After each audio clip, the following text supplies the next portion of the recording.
या आप भी कुछ बोलना चाहेंगे? बताइए। चुनाव लड़े हैं कभी? हाँ, एक आध बार लड़े। किस चीज का? प्रधानी का, जिला परिषद। यार सबसे कठिन चुनाव लड़ गए प्रधानी का। ये तो राज्यसभा सदस्य बनना आसान है, प्रधान बनना मुश्किल है। मुश्किल है, सही बात है। तो आपके प्रधानी चुनाव का क्या आपका अनुभव रहा, तो पहले ये बताइए। अनुभव ठीक है, लड़ना भिड़ना चाहिए। लड़े थे? हाँ, हार गए थे। कितना प्रधान चुनाव लड़े थे? 2-4 लोग लड़े थे। तो कितना पैसा खर्च हुआ आपको? और पैसे का ही तो जुगे, तो पैसे क्या बात है, इसमें तो पैसे का ही जुगे। आप देख ही रहे हैं यहाँ। ये देखिए, मैं थोड़ा आगे आइए। देखिए, मजेदार बात ये है कि प्रधानमंत्री का चुनाव शायद आप पैसा खर्च करके प्रधानमंत्री न बने, पैसे की जरूरत न पड़े। मुख्यमंत्री भी बिना पैसा खर्च किए मुख्यमंत्री भी बन जाते हैं। लेकिन अगर आपको प्रधान बनना है तो आप प्रधान का चुनाव बिना पैसे के, और सबसे मजेदार बात ये कि उसी गांव का निवासी ग्राम प्रधान का चुनाव लड़ता है। एक एक आदमी को घर समेत वो जानता है, जितने प्रत्याशी हैं सब जानते हैं, और गांव वाले तकरीबन हर प्रत्याशी से लेते भी हैं। हाँ, और सही चयन नहीं कर पाते हैं। सही और बात है। वोट देते भी नहीं। हाँ, नहीं देते हैं। तो एक बात बताइए, अब कोई उम्मीद बिना पैसे के इस तरह के चुनाव जीतने की है? कोई उम्मीद नहीं है। अब राजनीति कहाँ रह गई है? अब तो बिरादरी की बात है। राजभर है तो बड़े नेता हैं, चौहान है तो बड़े नेता हैं, यादव है तो बड़े नेता हैं। वो पढ़े लिखे हो, ज्ञान हो ना हो, चलेगा। ओम प्रकाश राजभर के पास कितना ज्ञान है, जरा बता दीजिए। उनकी भाषा शैली सुन लीजिए, उनके लड़के की बात करने के तरीके सुन लीजिए। तो यहाँ पढ़ाई लिखाई से इम्तहान देना है? अच्छा, ये बताइए, राज्यसभा में या लोकसभा में, विधानसभा में पढ़ा लिखा व्यक्ति नहीं जाएगा और उसको हर एक चीज़ का नॉलेज नहीं, वो क्या करेगा, क्या बात करेगा? आप किस पार्टी से? समाजवादी पार्टी से।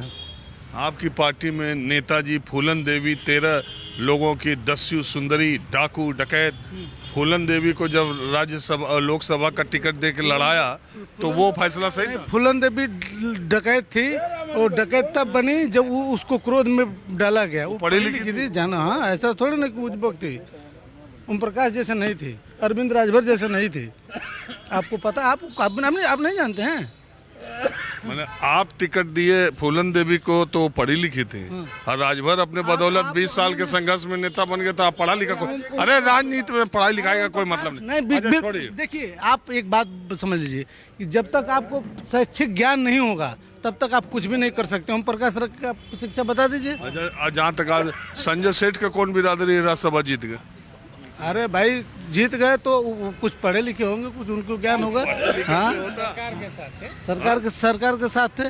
और हाँ, बोलिए। हाँ जी, आप सबसे पहले आपको धन्यवाद देना चाहूँगा। भरतपुर चुनाव का आपने बड़ा सटीक विश्लेषण किया था।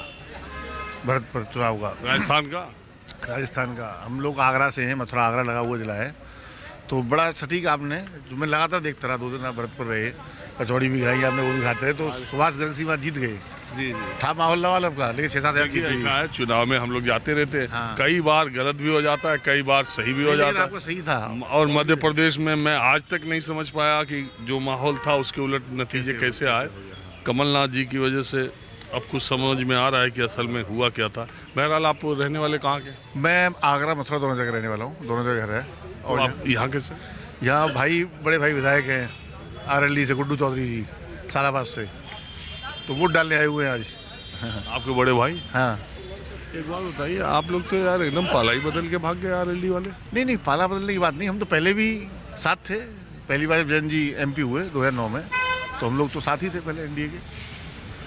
बीच में कुछ तलखियाँ रहीं, दोबारा से कोई दिक्कत नहीं है, देर आए दुरुस्त आए, बढ़िया है। तो हमें पता चला कि जैन चौधरी ने अपने विधायकों से बात करना बंद कर दिया था ये फैसला लेने से पहले। नहीं, ऐसा नहीं है। अभी भी मीटिंग हुई है, परसों भी मथुरा में साथ थे, सभी विधायक थे, और दिल्ली में मीटिंग होती रही है, ऐसा कुछ नहीं हुआ।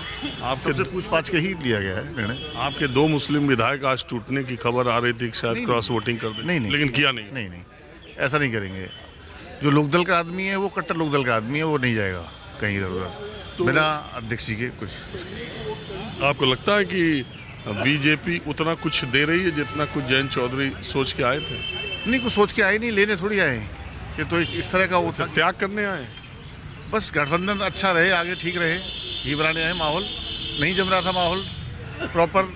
पिछले चुनाव में क्या हुआ था, अखिलेश जी ने क्या किया, आदमी अपने सिंबल आपका, हाँ, कितना गला दबाओगे आप, कंधे पे मैं आपके हाथ रख लूँ, पीछे से ऐसे गला दबाता रहूँ, तो कितनी देर आप सहन करोगे? यही सब होता है। वो पिछला चुनाव 22 में हुआ था, 24 जनवरी में जयंत चौधरी इसी लखनऊ में भेंट करने आए, दोनों का फोटो हुआ, अखिलेश यादव ने ट्वीट किया और सब तो चल रहा था। उनको वो गर्दन दबाना नहीं आ रहा है। नहीं, वो महसूस धीरे धीरे होता था कि भाई ऐसे का प्रॉपर उस पर हर चीज़ पे आप ही क्यों करोगे। अच्छा, मेरठ में आप बताओ क्या है, मेरठ में क्या गठजोड़ था वहाँ पे, हम लोगों का था ना, जाटों का ही था वहाँ पे, लोकदल का था, मुस्लिम्स का था। वहाँ यादव और तो है नहीं उधर। वहाँ भी जब मेयर आप अपना लड़ा रहे हैं, वहाँ हर जगह कर रहे हैं, आपने वहाँ वो मलिक साहब को मुजफ्फरनगर इन में। सब घटनाओं के बाद अभी 20 दिन पहले वो अखिलेश यादव से मिले थे ना। हाँ, तो वही फैसले चल रहे थे कि आप ऐसा ना करें, सीटों का प्रॉपर बंटवारा किया जाए। तो उन्होंने आश्वासन दिया था अच्छा बंटवारे का। फिर पहले बात हुई 18 सीट पे, 18 से 11 पे, 11 से आपके 7 भैया पे। विधायक है, हाँ, कुछ पैसे वैसे नहीं कैसी बात कर रहे हैं। नहीं, बड़े भाई हैं, सालाबाद से उन्होंने रामवीर पांडा जी को हराया है, चर्चा ऐसी बड़े है मंत्री को हराया, और 2 मंडल में एक ही विधायक हैं, अलीगढ़। चर्चा ऐसी चल रही है कि कुछ अब ये तो सब चलती है चर्चा है, ये तो होती रहती हैं। पहले कभी इन चुनावों में ऐसा होता रहा होगा, इस बार ऐसा कुछ लग नहीं रहा है। मैं थोड़ा कुछ और लोगों से बात करता हूँ।